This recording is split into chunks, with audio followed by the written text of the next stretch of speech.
A simple thought. Monkeys, that are known to have a developed social life, organize in small groups of several dozen members. The size of each of these groups is limited. In order for them to function, all members of the group need to know each other well. The average size of the group changes from 20 to 50 members. When the number of monkeys in a group passes a certain threshold, the social order crumbles, and the group tends to split into two separate groups. A similar situation can be found amongst humans as well. The invention of language and gossip has helped us shape larger and more stable groups. Sociological research indicates that the maximum natural size of a group of humans is roughly 150 members. Most humans are just incapable of intimately knowing more than 150 people, so even today, the threshold of human organization is around the number of 150 members. Man is a social creature, and the feeling of loneliness can drive him mad. Yet the Western and modern world sanctions individuality. The individual is measured by personal achievements, such as having a career, wealth, a self-image, and consumerism. In this course of action, many people lose their social and familial connections in favor of a self-actualization ideal. As the social fabric in the Western world weakens, it is not surprising that more and more people define themselves as lonely, and thus, loneliness has become the most common ailment of the modern world.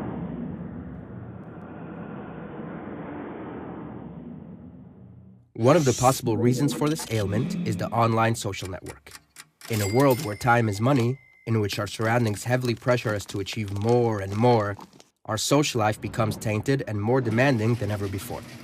And then there's technology. Simpler, hopeful, optimistic, ever young. We become addicted to virtual romance, disguised by the social network which supplies an impressive platform that allows us to manage our social life most effectively. However, our fantasies about substitutions are starting to take a toll.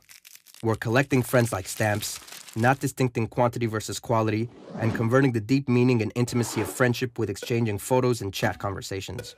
By doing so, we're sacrificing conversation for mere connection, and so a paradoxical situation is created, in which we claim to have many friends while actually being lonely. So what is the problem in having a conversation? Well, it takes place in real time, and you can't control what you're going to say. And that is the bottom line. Texting, email, posting, all of these things let us present the self as we want it to be. We get to edit, and that means we get to delete. Instead of building true friendships, we're obsessed with endless personal promotion, investing hours on end building our profile, pursuing the optimal order of words in our next message, choosing the pictures in which we look our best, all of which is meant to serve as a desirable image of who we are. We're expecting more from technology and less from each other. The social networks aren't just changing what we're doing, but also who we are. And that's because technology appeals to us most where we are most vulnerable. And we are vulnerable. We are lonely, or we're afraid of intimacy, while the social networks offer us three gratifying fantasies. One, that we can put our attention wherever we want it to be. Two, that we will always be heard. And three, that we will never have to be alone. And that third idea, that we will never have to be alone, is central to changing our psyches. It's shaping a new way of being. The best way to describe it is, I share, therefore, I am. We use technology to define ourselves by sharing our thoughts and feelings, even as we're having them. Furthermore, we're faking experiences so we'll have something to share, so we can feel alive. We slip into thinking that always being connected is going to make us feel less alone. But we are at risk, because the opposite is true. If we are not able to be alone, we're only going to know how to be lonely.